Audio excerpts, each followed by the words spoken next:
நம் நிகழ்ச்சியின் முதல் நிகழ்வாக தலைமையுரையை ஏற்க புலவர் ஐயா ராமலிங்கம் ஐயாவை பற்றிய ஒரு சிறு குறிப்பு. புலவர் ராமலிங்கம் ஐயா அவர்கள் தமிழ் முதுகலை பயின்றவர். கடலூர் அரசு கல்லூரியில் தமிழ் துறை தலைவராக பணியாற்றி பணி நிறைவு பெற்றவர். இவர் 80 வயதானாலும் தமிழ் தாய்க்கு அருந்தொன்று ஆற்றி வருகிறார். 70 வயது முதல் தமிழ் சொற்பொழிவு ஆற்றி வருகிறார். சமய சமுதாய இலக்கியங்கள் பற்றி இன்னுரையை ஆற்றி வருகிறார். பெரிய புராணம், திருமந்திரம், திருவருட்பா இவற்றை பற்றி தொடர் சொற்பொழிவு ஆற்றி வருபவர். சன்மார்க்க முரசு, நவச்சுவை நாவலர் என்னும் பல விருதுகளை பெற்றவர். மலேசியா போன்ற வெளிநாடுகளுக்கு சென்று வந்தவர். பட்டிமன்ற நடுவர், பாவலர், எழுத்தாளர். அன்னார் அவர்கள் நலம் செய்தல், நல்லோயினாய் வாழ்தல் கொள்கையர். அவர்களை தலைமை உரை நிகழ்த்த அழைக்கின்றோம்.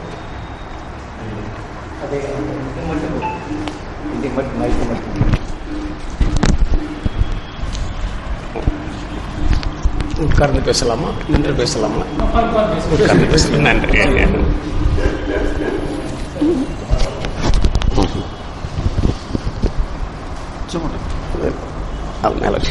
ஆடாம இருக்கும். இனிவனை பிடித்தனம் உனக்கு நம் அறிவே வடிவனும் அருட்பெருஞ்சோதி என்கின்ற வள்ளல் பெருமானுடைய வார்த்தைகளை வழித்தடமாக கொண்டு இன்று இந்த அற்புதமான தொல்காப்பியர் தமிழ்ச் சங்கமத்திலே 84வது அமர்விலே பேசுவதற்குண்டான, சிந்திப்பதற்குண்டான மிகப்பெரிய பாக்கியத்தை கொடுத்த எல்லாம் வல்ல இறைவனுடைய திருத்தாளை முதலிலே நான் நெஞ்சார தொட்டு வணங்குகின்றேன். இங்கே குழுமி இருக்கின்ற ஆன்றோர், சான்றோர் அத்துணை பேரையும் அவருடைய திருத்தாட்களை தொட்டு அதுவே குடமுழுக்கு நீராக என் உச்சந்தலையில் தெளித்து உள்ளம் மகிழ்கின்றேன். இப்படிப்பட்ட ஒரு தமிழ் கல்லூரியிலே இப்படிப்பட்ட தொல்காப்பியத்தினுடைய தொன்மை ஆய்வு செய்கின்ற இந்த அற்புத அரங்கில் என்னையும் பொருளென எண்ணி வரவழைத்திருக்கின்ற இந்த சங்கத்தினுடைய நிர்வாகருடைய திருத்தாள்களை எல்லாம் மீண்டும் தொட்டு வணங்குவதிலே பெருமைப்படுகின்றேன். இந்த தொல்காப்பிய தமிழ்ச்சங்கத்தில் இந்த இனிய அமர்வில் தலைமை உரை என்கின்ற அற்புத ஒரு பகுதியை கொடுத்து என்னை சிந்தனைக்குள் ஆழ்த்தியிருக்கின்ற செயலர்களை, முக்கியமாக நமது அழைத்த அண்ணா அவர்களை நான் மீண்டும் நன்றியோடு வணங்குகின்றேன். அவர்களை என்னை பேச அழைத்தது மிகவும் மகிழ்ச்சி. பேச வாய்ப்பு கொடுத்ததற்கு அதைவிட மகிழ்ச்சி. ஆனால் மிகச் சரியாக 20 மணித்துளிகளில் நீங்கள் முடித்துக் கொள்ளலாம் என்கின்ற அந்த ஒரு சொல் மட்டும்தான் எனக்கு கொஞ்சம் கசப்பு சொல்லாக இருந்தது. ஏனென்றால் அவர்கள் குறிப்பிட்டது போல நான் 7 வயதில் இந்த ஒலி வாங்கிய மைக்கை நான் தொட ஆரம்பித்தேன். அந்த 7 வயதிலிருந்து 80 வயது வரையில் அதுவாகவே வாழ்ந்து கொண்டிருக்கிறேன். உறங்கும்போது கூட என் கை இப்படியே இருக்கும். ஏனென்றால் அது பிடித்து பிடித்து பழகி போன பழக்கம். அந்த நிலையில் இவர்கள் 20 நிமிடம் அளித்தது குறைந்தது. என்னை பேச அழைத்தார்கள் என்றால் நான் கொடுக்கின்ற ஒரே ஒரு கட்டளை என்னவென்றால், இடைத்தடை இல்லாத 2 மணி நேரம் கொடுக்க முடியும் என்றால் என்னை அழையுங்கள், இல்லை என்றால் அழைக்காதீர்கள் என்று சொல்லிவிடுவேன். குறைந்தது கல்லூரிகளில் அழைக்கும் பொழுதெல்லாம் குறைந்தது 1 மணி நேரமாவது இந்த சிந்தனைக்குள்ளே மூழ்குவோம். அது வேறொன்றுமல்ல, நாம் எடுத்துக்கொண்ட கருத்தை பிறர்க்கு இணர்வுழ்ந்தும் நாராமலரணியர் தாம் கற்றது உணர்வுழ்ந்து விரித்துரையாதார் என்று திருவள்ளுவர் சொல்லுவார்கள். நாம் என்ன கருத்தை எடுத்துக்கொள்கிறோமோ அந்த கருத்தை நாமும் உணர்ச்சிபூர்வமாக வெளிப்படுத்த வேண்டும். கேட்பவர்களும் உணர்வுபூர்வமாக ஏற்று அவர்கள் நெஞ்சிலே வார்த்து அந்த விதை முளைத்து வளர்ந்து பூத்து காய்த்து அது கனிந்து ஒரு பெருநிலைக்கு வர வேண்டும். அதை பார்ப்பதிலே தான் அந்த படைப்பாளனுடைய முழுமை திறமை அமையும். அதற்கு ஒரு குறிப்பிட்ட கால அளவு தேவைதான், இல்லை என்று சொல்லவில்லை. ஆனாலும் இங்கே நமது ஐயா அவர்கள் 20 நிமிடம் கொடுத்ததனுடைய உள்ளர்த்தம் என்னவென்றால், அது வளர்நிலையில் இருக்கிறவங்களுக்கு அது தேவை. இங்கே நிறைநிலையில் இருக்கிறவங்க எல்லாருமே அன்றிருந்து அடங்கிய சான்றோர்கள் நிறைந்தது. இங்கே சிலப்பதிகாரமாக நம்ம ஆயிரக்கணக்கான வரிகளுக்கு போக வேண்டாம். சிவஞான போதமாக ஒரு வரி சொல்லினாலே நாம் ஒன்றை ஒன்று பரிமாற்றிக் கொள்ளலாம். அந்த அடிப்படையில் தான் அவர்கள் அந்த குறுகிய காலத்தை கொடுத்தார்கள் என்று நான் உணர்ந்து கொள்ளுகின்றேன். பொதுவாக நம்மை அல்ல தமிழை வாழ வைத்த அடையாளங்காட்டிய பிற நாடுகளுக்கும் பதிவு செய்யும்படியாக ஒரு பணிவு நிலை ஏற்றிய தமிழ் பண்பாட்டை, தமிழ் கலாச்சாரத்தை, இதையெல்லாம் நமக்கு நிலைநிறுத்திய ஒரே ஒரு நூல் என்றால் தொல்காப்பியத்துக்கு இணையாக எந்த நூலையும் சொல்ல முடியாது. இணை அல்ல, தொல்காப்பியம் தனி நூல், அது இணை நூல் அல்ல, அது தனி நூல். அது கீழே வர்றதுக்கு மட்டும்தான் இணையெல்லாம் பேச முடியும். தொல்காப்பியம் என்று ஒரு தனி நூல், காலங்கடந்த நூல். இன்னும் சொல்ல போனால் இந்த 3 தமிழ்ச்சங்கத்தில் கல் தோன்றி மண் தோன்றா காலத்து முன் தோன்றி மூத்த தமிழ் என்று சொல்லுவார்கள். தொன்று நிகழ்ந்தது அனைத்தோனும் உணர்ந்திடும் சூழ்நிலை வாணர்களும், தொன்று நிகழ்ந்தது அனைத்தும் உணர்ந்திடும் சூழ் கலைவாணர்களும், இவள் என்று பிறந்தவள் என்று அறியாத அந்த வயதுடையவள் என் தாய் என்று பாரதி சொல்லுவான்.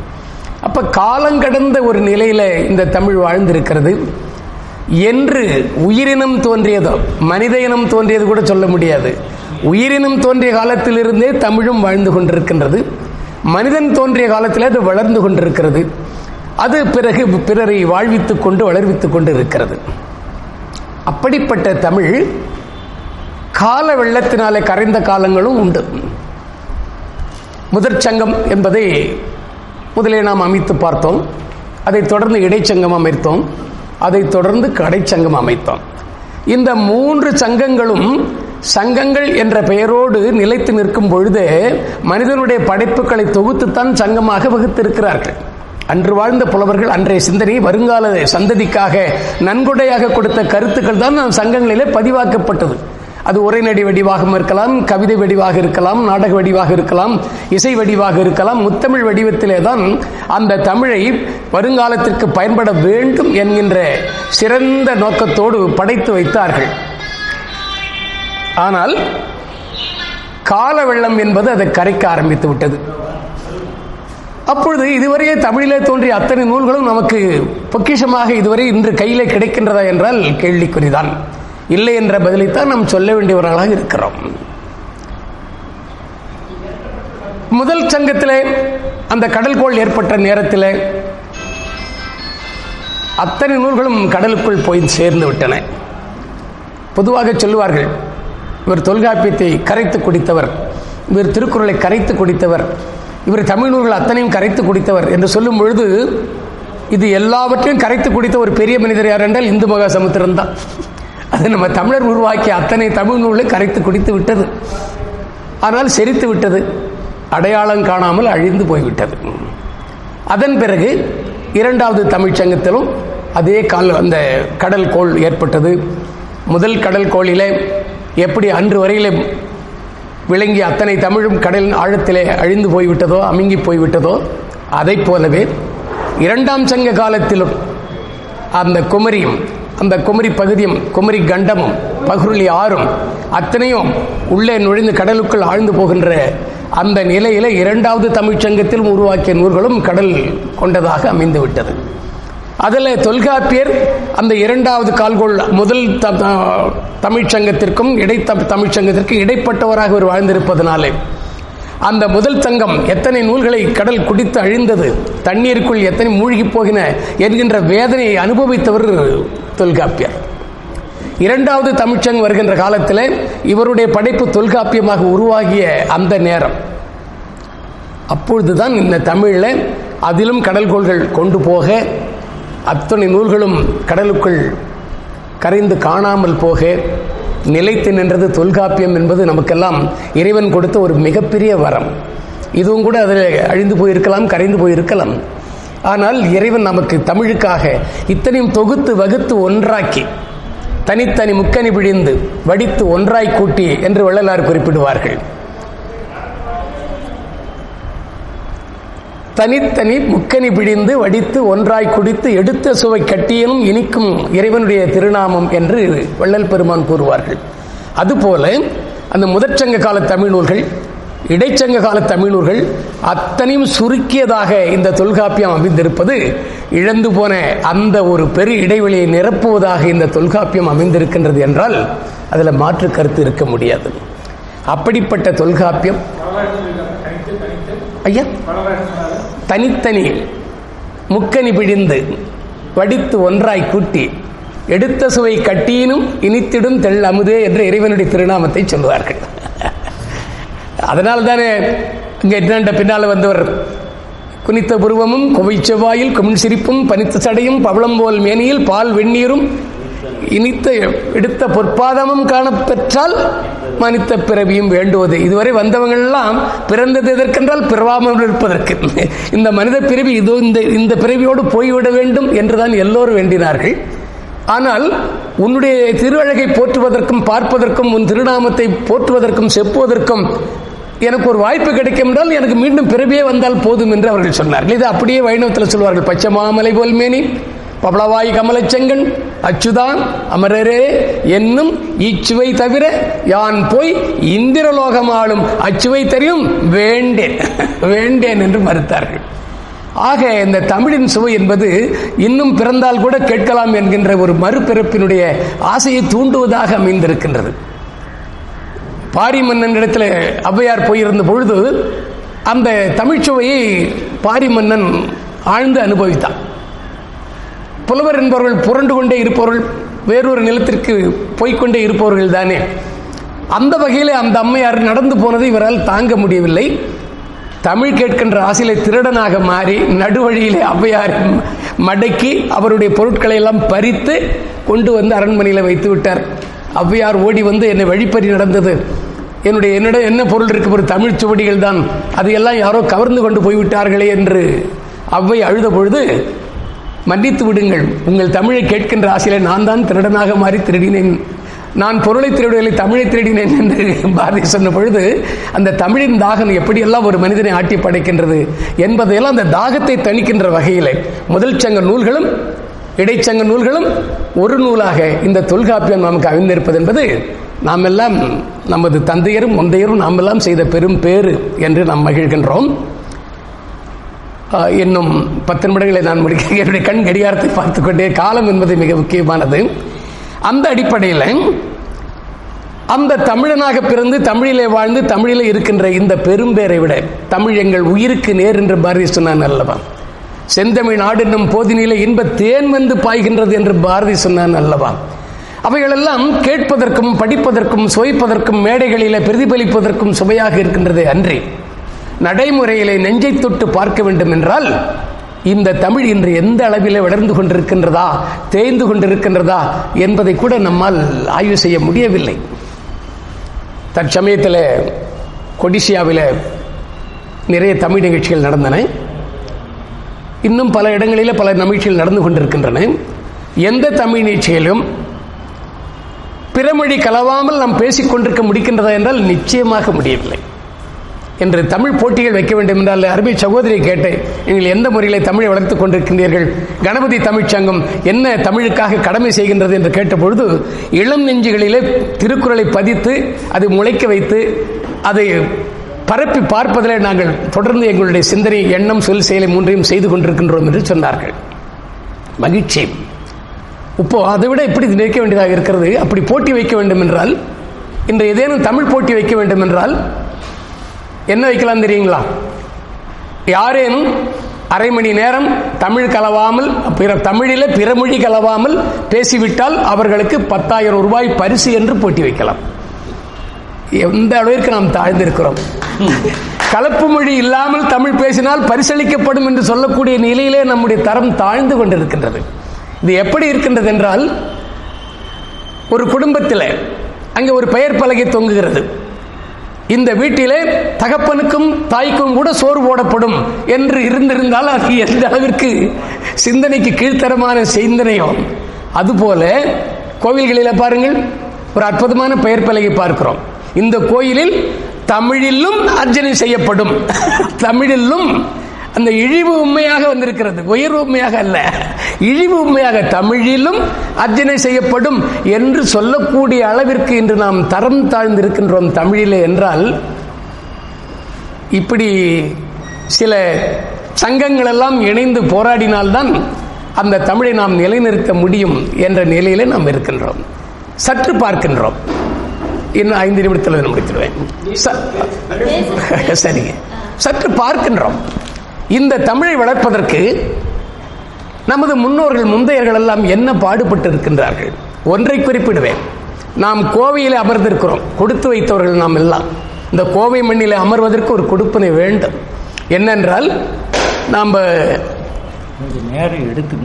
சரி சரி அப்போ இந்த கோவையில் நம்ம பேருந்து நிலையத்துக்கு மத்தியில் பக்கத்தில் மத்திய சிறைச்சாலை என்ற பெயர் பலகை நம்ம பார்த்திருப்போம். அதை பார்க்கும் பொழுது நாம் என்ன நினைப்போம், யாரெல்லாம் தவறு செய்தார்களோ அவர்கள் அடைக்கப்படுகின்ற இடம் என்ற அமைப்பில் மட்டும்தான் நாம் பார்த்து கொண்டிருக்கிறோம். அதை தாண்டி இந்த மாதம் ஆகஸ்ட் மாதம் இன்னும் 15ஆம் தேதி இனிய சுதந்திர தினத்தை நாம் கொண்டாடப் போகின்றோம். சுதந்திர தினம் என்ற பொழுது புதுமையாக நல்ல புத்தாடை அணிந்து கொண்டு, வெள்ளாடை அணிந்து கொண்டு, அந்த பையில தேசிய கொடியை பதித்துக் கொண்டு, வாய் நிறைய முட்டாயை சுவைத்துக் கொண்டிருக்கின்ற ஒரு அற்புத திருநாள் என்ற அளவிலே தான் நாம் அதை கொண்டாடி கொண்டிருக்கின்றோம், இல்லைங்களா? அப்படி பார்க்கும் பொழுது நான் மத்திய சிறைச்சாலை மீண்டும் உங்கள் கண்முன்னே கொண்டு வந்து நிறுத்துகின்றேன். அந்த சிறைச்சாலையிலே தான் வாவு சிதம்பரனார் செக்கிழுத்தார்கள்.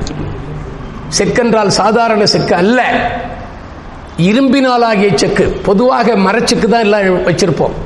அது இரும்பினால் ஆகிய செக்கு. அந்த செக்கை இழுப்பதற்கு முன்னால அவரை கொண்டு வந்து அதில் அந்த தொடை பெரிய தடி கம்பி, தொடை பெரிய சங்கிலி, அந்த தொடை பெரிய சங்கிலி அவர் இடுப்பிலே மாட்டுவதற்கு முன்னால அவர் உடம்பில் எவ்வளவு சங்கிலி கொத்துகள் இருந்தன என்றால் குறைந்தது 20 கிலோ இருக்கக்கூடிய சங்கிலிகளாலே அவர் பெருங்கைதி, கொடுங்கைதி என்றதுனால அவருக்கு 20 கிலோ அளவில் அவர் உடம்பு முழுவதும் சங்கிலிகளாலே போர்த்திருந்தார்கள். அதை தூக்கி நடப்பதற்கு அவர் எவ்வளவு துன்பப்பட்டு இருக்க வேண்டும். அதில் தொடை பெரிய சங்கிலியை கொண்டு வந்து பிணைத்து அந்த செக்கை இழுக்க வைத்தார்கள். அந்த செக்கில் மணிலா பயிரை போடவில்லை, எள்ளை போடவில்லை, சிறுதானியத்தை போடவில்லை. ஆற்றங்கரையில் தேர்ந்தெடுக்கப்பட்ட சிறு சிறு கூழாங்கற்களை கொண்டு வந்து கொட்டி, அந்த கூழாங்கற்கள் மைய மைய மைய மாவாக மாறும் வகையில் அவர் செக்கை இழுக்க வேண்டும். அடி தாங்காமல், சுமை தாங்காமல் கீழே விழுந்தார் என்றால் மீண்டும் தண்ணீர் கொடுத்து அடிப்பார்கள். அவர் தோயும் பொழுதெல்லாம் கையிலே சாட்டை இருக்கும். அந்த சாட்டையினுடைய முனையிலே ஊமுத்தங்காய் போன்ற முள் இருக்கும். அதால் முதுகில் அடித்தார்கள் என்றால் அதில் சதை பிழந்து வரும், பித்து கொண்டு சதை வரும். எவ்வளவு குதிரம் கொட்டியிருக்கும், எவ்வளவு குருதி கொட்டியிருக்கும், எவ்வளவு உதிரம், எத்தனை லிட்டர் கணக்கில், எத்தனை அளவில் கீழே உதிரம் சிந்தி இருக்கும். அந்த மண் முழுவதும் அவருடைய உதிரத்தால் சிவந்து போய்கின்ற அளவிற்கு அவர் செக்க இழுத்தார்களே. ஒரு கூழாங்கல்லை மையப்படுத்துகின்ற அளவிற்கு ஒரு கொடிய செக்கை இழுக்க வேண்டும் என்றால் அவர் என்ன பாவத்தை செய்தான்?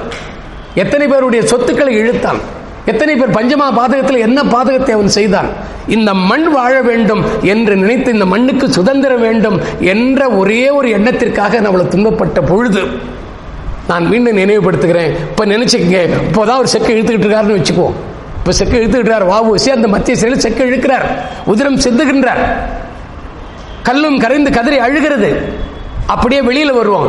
எத்தனை பேர்கள் மகிழ்ச்சியாக வேடிக்கை பார்த்து கொண்டிருந்தவர்கள். நமக்காக, இந்திய சுதந்திரத்துக்காக ஒருவன் செக்கை இழுக்கின்றான் என்ற சிந்தனையோடு அந்த மக்கள் எத்தனை பேர் வெளியில் உலாவிக் கொண்டிருந்தார்கள். அவரவர்கள் அவருடைய சுகத்தை பார்த்து கொண்டுதான் பாரதி பாடினான், 30 கோடி முகமுடையாள் எனில் மொயம்புற ஒன்றுடையாள், செப்பு மொழி 18 உடையாள் எனில் சிந்தனை ஒன்றுடையாள் என்று பாரதி பாடினான். அதில் நாம் எடுத்துக்க வேண்டிய அந்த அளவு என்னன்னா, 30 கோடி பேர் பாரதியோடு வாழ்ந்திருந்தார்கள். அந்த அளவு நமக்கு கிடைக்கிறது. ஆனால் எத்தனை பேர்கள் சுதந்திரத்திற்காக செக்கிழுத்தார்கள், உதிரம் சிந்தினார்கள், உறுப்புகளை தானம் செய்தார்கள், தியாகம் செய்தார்கள்? இல்லையே. அத்தனை கோடி பேரில் சில பேர் மட்டும்தானே அந்த தன்னுடைய வாழ்வையும் தன் குடும்பத்தையும் அழித்துக் கொண்டார்கள். அப்ப மீதி பேர் என்ன, நாங்கள் சுயநலத்தில் தானே வாழ்ந்து கொண்டிருந்தார்கள். அதே போல இப்ப நாம் தமிழுக்கு வருகிறோம். இந்த தமிழை காப்பதற்காக என்னவெல்லாம் நமது முன்னோர்கள் செய்திருக்கின்றார்கள் அதை நினைத்து பார்க்க வேண்டிய கட்டாயத்தில் இருக்கிறோம், இல்லையா? தமிழுக்காக தலை கொடுத்தவன் கொமணன், கூட பிறந்தவன் அவனுடைய சுயநலத்திற்காக உடன்பிறப்பையே காட்டுக்கு அனுப்பிவிட்டான். அந்த நேரத்தில் ஒரு புலவர் ஓடி வந்து, குமணன் இருந்தால் எனக்கு கொட்டி வழங்குவானே என்ற ஆவலோடு, எங்கே இருக்கின்றார் குமணன் என்ற பொழுது, அவர் நடுக்காட்டிலே இருக்கின்றார் என்ற பொழுது, காட்டுக்கும் தேடி வந்து விட்டால் அவருடைய வறுமையினுடைய கொடுமை. வந்து அவரிடத்துல கேட்கிறான், ஐயா நீங்கள் இந்த நிலையில் இருக்கிறீர்களே, என் சந்தமிழுக்காக என் செந்தமிழுக்காக ஏதேனும் கொடுப்பீர்கள் வந்து வைத்திருக்கிறேனே, வந்திருக்கிறேனே அப்படின்னு சொல்ற பொழுது அவன் சொல்றான், ஒன்றுமில்லை, நீங்கள் வெறுங்கையாக போக வேண்டிய வேலை இல்லை. என் உடன்பிறப்பு என் தலைக்கு 1000 பொன் விலை வைத்திருக்கிறான். இந்த தலையை கொண்டு போய் கொடுங்கள், 1000 பொன் உங்களுக்கு கிடைக்கும். ஒரு தமிழை வாழ வைக்க என் தலை பயன்பட்டால் நான் மிகவும் பெருமிதம் அடைகின்றேன் என்று சொன்னானே. எவ்வளவு பெரிய உயர்ந்த நிலை அது. அதே மாதிரி பாருங்க, ஒரு அருமையான நெல்லிக்கனி அறிந்த நிகழ்ச்சி தான். ஆனால் நினைத்து பார்க்கிறோம், இந்த நெல்லிக்கனி உண்பவர் நீண்ட நாள் அல்ல மரணமில்லா பெருவாழ்வு வாழ்வார்கள் என்ற அந்த பெரிய பெருமையை அறிந்த பிற்பாடு அந்த மன்னன் என்ன செய்கிறான் பாரி, நான் அதிகமான் நான் உண்டு நீண்ட நாள் வாழ்வதை விட அவை உண்டால் தமிழ் வாழும், நான் வாழ்ந்து என்ன செய்ய போகிறேன், தமிழ் வாழ்ந்து உலகம் தழைக்கட்டும் என்று அந்த அரிய பெரிய நெல்லிக்கனியை அதிகமான் தமிழுக்காக, ஒரு தமிழுடைய ஆயுள் நீளட்டும் என்று கொடுத்தானே. அவனுடைய எண்ணம் எப்பேற்பட்ட எண்ணமாக இருக்க வேண்டும். அயர்ந்து போய் நடந்த அலுப்பில் வறுமை தீர்த்து கொள்ள முடியுமா என்று வயிறு முதுகோடு ஒட்டி கொண்டிருக்கின்றது, கன்னம் குழிவிழுந்திருக்கின்றது. அப்படிப்பட்ட வறுமையிலே தீர்த்து கொள்வதற்காக அரசனை காண வந்த பொழுது அவன் பிறகு வருவான், வெளிச்சென்றிருக்கின்றான் என்ற செய்தியை கேட்ட பிறகு அயர்ந்து அங்கு இருக்கின்ற முரசு கட்டிலே ஆழ்ந்து விட்டான் ஒரு வறுமை புலவன். அவன் குரட்டை விட்டு உறங்குகின்ற அந்த நேரத்தில் அங்கு குறுக்கிட்ட மன்னன், அரசு கட்டிலே விரல் படக்கூடாது, இவன் முழு உடல் படுத்து குரட்டை விட்டுக் கொண்டிருக்கின்றானே என்று கொதித்தெழுந்து அவருடைய அங்கங்களை துண்டு துண்டாக வெட்டி இருக்க வேண்டும். ஆனால் ஒரு தமிழ் படுத்திருக்கின்றது, ஒரு மனிதன் படுத்திருக்கின்றான் அல்ல, ஒரு தமிழ் படுத்து உறங்குகிறது. அதனுடைய உறக்கத்தை, அந்த சுகத்தை, அந்த உறங்குகின்ற ஆத்ம சுகத்தை நான் இன்னும் அதிகப்படுத்த வேண்டும் என்று ஒரு மன்னன் கவரி வீசினான் என்றால் அவன் தமிழுக்காக எந்த அளவிற்கு தன்னை இறக்கிக் கொண்டிருக்கிறான் என்று நாம் நினைத்து பார்க்க வேண்டும். உயிரை கொடுக்க வந்தான். நந்திவர்மன் நமக்கு நன்றாக தெரியும். நந்திவர்மன் மீது அறம்பாடப்பட்டது. தமிழுக்கு 2 நிலை உண்டு. ஒரு உயிரை தட்டி எழுப்புகின்ற நிலை உண்டு, ஒரு உயிரை மாய்க்கின்ற நிலையும் உண்டு. 2 வல்லமையும் தமிழுக்கு உண்டு என்கின்ற அமைப்பில் இன்றைக்கு தட்டி எழுப்பியதை பார்க்க வேண்டும் என்றால் நாம் கொடுத்து வைத்திருக்கின்றோம். இந்த கோயம்புத்தூரின் அருகில், அவினாசியின் அருகில் நாம் அமர்ந்திருக்கின்றோம். அங்கே ஒரு நடந்து செல்லும் பொழுது ஒரு காதிலே வந்து அழுகை ஒலி கேட்கிறது, ஒரு காதிலே வந்து சிரிப்பு ஒலி கேட்கிறது, மகிழ்ச்சி ஒலி கேட்கிறது. இப்படி திரும்பி பார்க்கிறார் சுந்தரர். பார்த்தா ஒரு வீட்டில் எல்லாரும் குதூகலமாக ஒருவருக்கு ஒருவர் இனிப்பை ஊட்டிக் கொள்வதும், ஒருவருக்கு ஒரு பூமாலை போட்டுக் கொள்வதும், கை கொடுத்துக் கொள்வதும், கட்டி அணைப்பித்துக் கொள்வதும், முத்தமிட்டுக் கொள்வதும், ஆகா ஓ என்று மகிழ்ச்சி வெள்ளத்திலே மூழ்குகின்றார்கள். அதே நேரத்தில் இந்த வலது காதில் கேட்கிறது, ஐயோ நான் என் உயிரை வைத்திருக்கின்றேன், என் உயிர் என்னை விட்டு போகவிடக் கூடாதா, இறைவனே உனக்கு இரக்கமில்லையா, என் இட்டுக்கொண்டு போக மாட்டாயா என்று ஒரு தாய் வாயிலும் வயிற்றிலும் அடித்து அழுகிறாள். 2ஐயும் கேட்கின்றார். அந்த உடனே அந்த புலவர் சுந்தரர் என்ன செய்கிறாரு, அந்த மகிழ்ச்சியை பிறகு பார்ப்போம், இந்த இகழ்ச்சியில தன்னை இடித்துக்கொள்ள இரவை தேடிக்கொண்டிருக்கின்ற, இறப்பை தேடிக்கொண்டிருக்கின்ற அந்த உள்ளத்திற்கு நாம் அமைதி கொடுப்போம் என்று அந்த தாயிடம் கேட்கிறாள். உங்களுக்கு என்ன கவலை, ஏன் உயிரை வெறுத்து பேசுகின்றீர்கள் என்று. எதிர் வீட்டிலே பூணூல் திருமணம் நடக்கிறது. அப்படி அது நல்ல நிகழ்ச்சி தானே? இல்லை, அவன் பிள்ளையும் என் பிள்ளையும் ஒரே நாளில் பிறந்தது, ஒன்றாக வளர்ந்தது, ஒன்றாக நடந்தது, 2ம் இந்த குளத்திலே மூழ்கியது, ஒன்றாக தலைமூழ்கியது. என் பிள்ளையை மட்டும் முதலில் இழுத்து விழுங்கி விட்டது. அந்த பிள்ளை இன்றைக்கு பூணூல் கல்யாணம் நடந்து கொண்டிருக்கிறது. என் பிள்ளை இருந்திருந்தால் அவனுக்கு இதே நிகழ்ச்சியை நான் இன்று செய்திருப்பேனே என்று நான் நினைத்து அழுகின்றேன் என்ற பொழுது எங்கே அந்த குளம் காட்டு, அந்த குளம் இல்லை, தூர்ந்து விட்டது. அந்த இடத்தை, தூர்ந்த இடத்தை காட்டு கொண்டு போய் காட்டினார்கள். ஒரு பாடல் பாடினார், மரங்கள் மறைந்தன. மறுபாடல் பாடினார், குளம் எழுந்தது. மறுபாடல் பாடினார், குளத்தில் நீர் நிறைந்தது. மற்றொரு பாடல் பாடினார், அங்கே முதலை எழுந்தது. 4 வயது குழந்தையாக விழுங்கியதை 11 வயது குழந்தையாக வெளியிலே கக்கியது. தாயிடம் கொடுத்து அழைத்து செல்லுங்கள், நீங்களும் அதே விழாவை கொண்டாடுகின்ற அனுப்பி வைத்தாரு. இறந்த பிள்ளை எழுப்புகின்ற அந்த ஆற்றல் தமிழுக்கு உண்டு. மயிலையிலே சாம்பல் கொடுத்து வைத்து கதறியவனிடத்தில், மயிலே சாம்பல் கொடுத்து கதறிய இடத்துல அப்ப திருஞான சம்பந்தர் ஒரு பாடல் பாட அங்கு உதிர்ந்திருந்த சாம்பல் ஒருங்கிணைந்து 16 வயது பருவ பெண்ணாக வெளியே வரவில்லையாம். தமிழை எழுப்புகின்ற ஆற்றல், உயிரை எழுப்புகின்ற ஆற்றல் தமிழுக்கு உண்டு. திருநாவுக்கரசர் பாட பாட பாட பாம்பு கடித்து இறந்த அந்த பிள்ளை எழுந்து நடக்கவில்லையா? தமிழுக்கு உயிரை எழுப்புகின்ற ஆற்றல் உண்டு. ஆனால் அதே நேரத்தில் தவறு செய்தால் அவனை அறம்பாடி கொள்ளக்கூடிய அந்த ஆற்றலும் தமிழுக்கு இருந்தது. ஆக ஒருவர் கேட்கும்படியாக நாம் யாருடைய உயிரை எடுக்க வேண்டுமோ அவர் காதில் விழும்படியாக 100 பாடல்களை பாட வேண்டும். அந்த பாடல் அவர் காதில் போய் மனதில் நல்லா பதியணும். நான் உன்னதான் சாவடிக்க போறேங்க, நீங்க உட்கார்ந்து கேளுங்க. அப்படி அப்புறம் அதனால ஒண்ணு இல்லை, எனக்கு மின்சாரம் தேவையில்லை, அதனால ஒண்ணு இல்லை. இது குரலே தாங்கக்கூடிய குரல் தான். இது ஒரு 20 வாட்ஸ் பவர் மாதிரி. அப்ப நம்ம வந்துருவோம், நம்முடைய செய்திக்கு வருவோம். நன்கா கவனிக்கணுங்க. அந்த 100 பாடலையும் அந்த கேட்பவர் முழுமையாக கேட்டு மனதிலே பதிவு செய்து கொள்ள வேண்டும். அப்படி அந்த 100 பாடல்கள் பதிவு செய்து கொண்டால் 100வது பாடல் பாடும் பொழுது அவர் உடல் எரிந்து சாம்பலாகி விடுவார். இதுக்கு தான் அறம்பாடுறதுன்னு பேர். அந்த வகையிலே அந்த நந்திவரன் மீது வஞ்சனை கொண்ட ஒருவர் அவனை அழித்து விட வேண்டும், எரித்து விட வேண்டும், சாம்பலாக்கி விட வேண்டும் என்று நினைத்தவர் அவன் மீது அறம்பாடுகின்றார்கள். ஆனால் அதில் ஒரு வேடிக்கை பாருங்கள். பாடியவர் நல்ல புலமை திறம் வாய்ந்தவர், அறம்பாடுவர் திறம் வாய்ந்தவராக இருந்தால் அதனால இந்த மன்னன் தினமும் அந்த தமிழ்ச்சுவை கேட்பதற்காகவே, இறைவனை வணங்குவதற்காக வந்த மன்னன் இப்போது தமிழ்ச்சுவை கேட்பதற்காக வருகிறார் அந்த கோயிலுக்கு. இன்றைக்கு 100வது பாடல் வரப்போகின்றது. இந்த உண்மை உணர்ந்து கொண்ட ஒருவர் மன்னனை தடுத்து நிறுத்துகின்றார்கள். மன்னா, இந்த 100வது பாடலை கேட்டால் நீங்கள் இறந்து சாம்பலாகி விடுவீர்கள் என்று சொன்ன பொழுது அந்த மன்னன் சொன்ன வார்த்தை, அதை கேளாமல் இருந்தால் அந்த ஏக்கத்திலே நான் இறந்து போய் விடுவேன். கேட்டு சாம்பலாகதை விட கேட்காமல் இறந்து போவதை விட தமிழ் கேட்டு இறந்தால் இந்த பிறவி உயர்ந்த பிறவியாக அமையும். ஆகையினாலே புலவரை பாடும் என்று சொல்லி அந்த தமிழ் பாடலுக்காக தன் உயிரை தானம் செய்தான் என்றால் எவ்வளவு உயர்ந்த நிலை! தமிழ் தாத்தா ஊவேசு தமிழுக்காக வீடு வீடாக சென்று பிச்சை எடுக்கவில்லையா? நம்ம இடத்துல ஒரு மூடத்தனம் இருந்தது. உதிர்ந்து போன ஓலைகளை எல்லாம் அதை கொண்டு போய் ஆற்றிலே போடுகின்ற பழக்கம் வந்து ஏன் வந்தது? அது ஓலை அல்ல, அது தமிழினுடைய சாயல். தமிழ் என்பது மொழி அல்ல, தமிழ் என்பது இறைமை, அது தெய்வம் என்பதனாலே உதிர்ந்த ஓலைகளை எல்லாம் கொண்டு போய் நதியிலே போடுகின்ற பழக்கத்தை, கால்படக்கூடாது என்பதனாலே கால்படாத இடமாகிய அந்த நதியில் போடுகின்ற பழக்கத்தை, உயர்ந்த பழக்கத்தை உருவாக்கினால் பின்வந்தவர்கள் ஆயுத பூஜை என்று வந்தால், சரஸ்வதி பூஜை வந்தால் அன்றைக்கு ஓலைச்சுவடி ஆற்றிலே போட வேண்டும் என்ற ஒரு முரட்டு கொள்கைக்கு வந்து நல்ல ஓலைகளாக கொண்டு போய் கொட்டினார்கள். தாங்க முடியலை தமிழ் தாத்தாவிற்கு. வீடு வீடாக சென்று தமிழ் ஓலை கொடுங்கள், நான் தானம் தருகிறேன், பொன் தருகிறேன், பொருள் தருகிறேன் என்று தமிழை பிச்சை எடுத்து காப்பாற்றினார்கள். ஆக இதையெல்லாம் பார்க்கும் பொழுது ஒரே ஒரு சின்ன நிகழ்ச்சி சொல்லி முடித்துக் கொள்கிறேன். நான் கடலூரிலே ஒரு சங்கத்தில் கொஞ்ச காலம் பழகி இருந்த பொழுது முத்தரசன் என்று சொல்லக்கூடிய ஐயாவை போன்ற ஒரு தமிழ் புலவர், அவர் எதிரில் உட்கார்வார், முன்வரிசையில் உட்கார்வார். நான் அவரிடத்தில் அமர்ந்து பேசுவேன். ஒரு நண்பர் வந்தார், நீர் முத்தரசனோடு பேசுவது பெருங்குற்றம்னு சொன்னார். அப்படியே பேசுறது ஒரு பெரிய குற்றமான? இல்லை, அவரோடு பேசுவது குற்றம் என்னார். அவர் அவ்வளவு இடைவெளி எங்களுக்குள்ள என்ன? அப்பதான் சொன்னாரு, அவருக்கு 2 காதும் இல்லை என்று சொன்னார். அவருக்கு வெடி வைத்தால் கூட அவர் காதில் கேட்காது.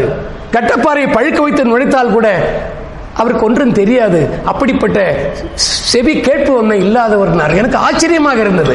அப்படி என்றால் அவர் முதல் வரிசையில ஏன் அமர்ந்திருக்கிறார் என்று கேட்டேன். ஒவ்வொரு கூட்டத்திலும் முதல் வரிசையில் தான் உட்கார்ந்திருப்பார். அப்பதான் சொன்னார், அவர் சொன்னாரு, பேசுபவருக்கு எதிரே தலைகள் நிறைய இருந்தால் ஒரு தெம்பு வரும். தமிழ் பேசுகின்றவருக்கு எதிரே இருக்கும் பொழுது தமிழ் ஆர்வலர்கள் நிறைய நிறைய அவருக்கு இன்னும் கொட்ட வேண்டும் என்ற வேகம், ஊக்கம் பொங்கி எழும். என்னால் சுவைக்க முடியாது. ஆனால் நான் உட்கார்ந்தேன் என்றால் அந்த தலையை, அந்த கூட்டத்தை அவைக்கின்ற தலையில ஒரு தலையாக என் தலை அமையட்டும், வெறுந்தலையாக சாகும் தலையாக என் போவிட சந்த தமிழை வளர்க்கும் தலையாக தமிழ் வளர்க்க என் தலை உதவட்டும் என்று நான் அமர்ந்திருக்கிறேன் என்று சொன்னாரு.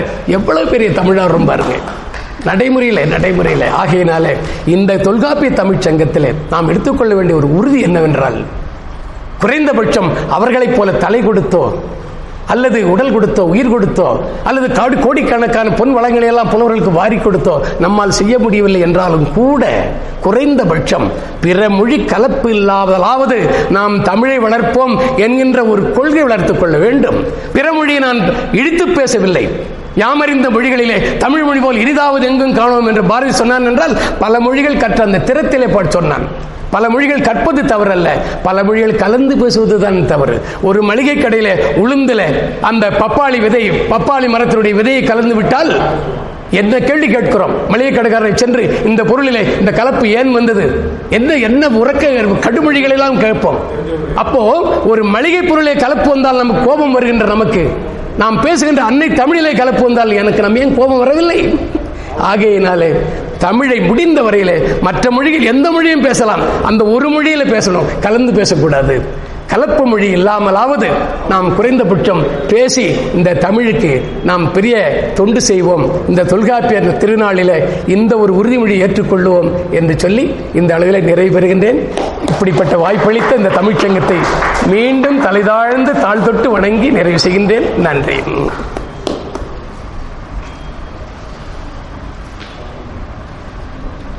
ஐயாவுடைய தலைமை உரை மிக சிறப்பாக இருந்துச்சு. பத்தி பேசுறது வந்து எல்லா காலத்திலயுமே பேசலாம், ஆனா ஐயா இல்ல அது வேண்டாம்.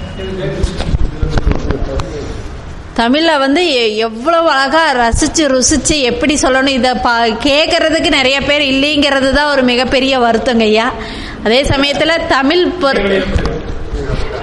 அதாவது இணைய வழியில போறதா இருந்தாலும் இங்க இருந்து கேட்கறவங்க உண்மையாலையுமே வந்து இன்னைக்கு இவருடைய பேச்சு கேட்கறவங்க வந்து உண்மையாலுமே என்னை பொறுத்த வரைக்கும் ஒரு பெரிய பாக்கியசாலியா இருந்தா நான் நினைப்பேன். ஏன்னா தமிழ் வந்து குழந்தைகளுக்கெல்லாம் சென்றடையணும் அப்படின்னு நான் நினைப்பேன். இளம் தலைமுறையினருக்கு இவருடைய பேச்சு, இவருடைய சொற்பொழிவு, இந்த மாதிரி நிகழ்வுகள் செய்யும் பொழுது தமிழ் படிக்கிறவங்களுக்கு, பிற மொழியில் இருக்கிறவங்களும் தமிழ் மேலே விருப்பம் வர்றதுக்கு இவருடைய பேச்சு ரொம்ப ஒரு தூண்டுகோலாக இருக்குதுன்னு தான் நான் நினைக்கிறேன். ஏன்னா வ.உ. சிதம்பரம் ஐயா வந்து செக்கெழுத்ததை பேசுறதையும், குமணன் ஐயா பேசுறதை வச்சு அவருடைய விஷயத்தையும் பேசுனது. அதே சமயத்தில் ஒரு தமிழ் வந்து ஒரு உயிர் போன ஒரு குழந்தையவே திருப்பி கொடுக்கிற சக்தி தமிழுக்கு இருக்குதுங்கிறத வந்து இன்னைக்கு எல்லா தலைமுறையினருக்கும் எனக்கு சொல்லியிருந்தோம்னா இன்னியும் வருவாங்க. குழந்தைகளை வந்து பிற மொழி கலக்கிறத அப்படிங்கிறத தாண்டி நம்ம இன்னைக்கு இருக்கிற சூழ்நிலையில எல்லா குழந்தைகளுமே வந்து கைபேசியை வச்சு கொண்டு போயிட்டு இருக்கிற இந்த காலத்துல நம்ம குழந்தைகளை தமிழ் வழியில கொண்டு வர வைக்கிறதுக்கு முதல்ல நம்மளுடைய நிகழ்வுகளுக்கு தமிழ் சார்ந்த ஒரு சொற்பொழிவு நிகழ்ச்சி, இந்த மாதிரி நிகழ்ச்சியை பார்க்க வச்சு அவங்களுக்கு இந்த மாதிரி நிறைய பேர் சொல்ற விஷயங்களை கேட்க வச்சு குழந்தைகளே இன்னைக்கு போற சூழ்நிலையில் பார்த்தீங்கன்னா குழந்தைகளை தமிழை படிக்கவான்னு சொன்னாவே யாருமே வர்றது கிடையாது. பள்ளியிலேயே பார்த்தீங்கன்னா நான் பார்க்குற ஒரு இதுலேயே பார்த்தீங்கன்னா தமிழுக்கு முதலிடம் அப்படிங்கிறது வந்து கிடையாது. செகண்ட் லாங்குவேஜ் இதுலேயே என்ன சொல்கிறாங்கன்னா நீங்கள் ஃப்ரெஞ்சு எடுத்துக்கங்க, ஹிந்தி எடுத்துக்கங்க அப்படிங்கிற ஒரு விஷயத்தை தான் சொல்கிறாங்கன்னா தமிழ் தான் வேணும் அப்படின்னு கேட்குற குழந்தைகள் தான் நம்மக்கிட்ட நிறைய இருக்கிறாங்க. இனிமேல் வரும் காலத்துலேயும் தமிழை எல்லாத்துக்கிட்டையும் கொண்டு சென்றுட்டு இருப்போம். நம்மளாம் இருக்கிறோம், கண்டிப்பாக தமிழை கொண்டு போயிட்டே இருப்போம். தமிழ் எப்பொழுதுமே சாகாது. கண்டிப்பாக தமிழ் மொழி ஆர்வம் இருக்கிறவங்க தமிழை வளர்த்திக்கிட்டே தான் இருப்போம், சொல்லிகிட்டே தான் இருப்போம். குழந்தைங்க கண்டிப்பாக வருவாங்க. உங்களுடைய தலைமை உரை எங்களுக்கு ரொம்ப மிக சிறப்பாக இருந்துச்சு, ரொம்ப நல்லா இருந்துச்சுங்க ஐயா.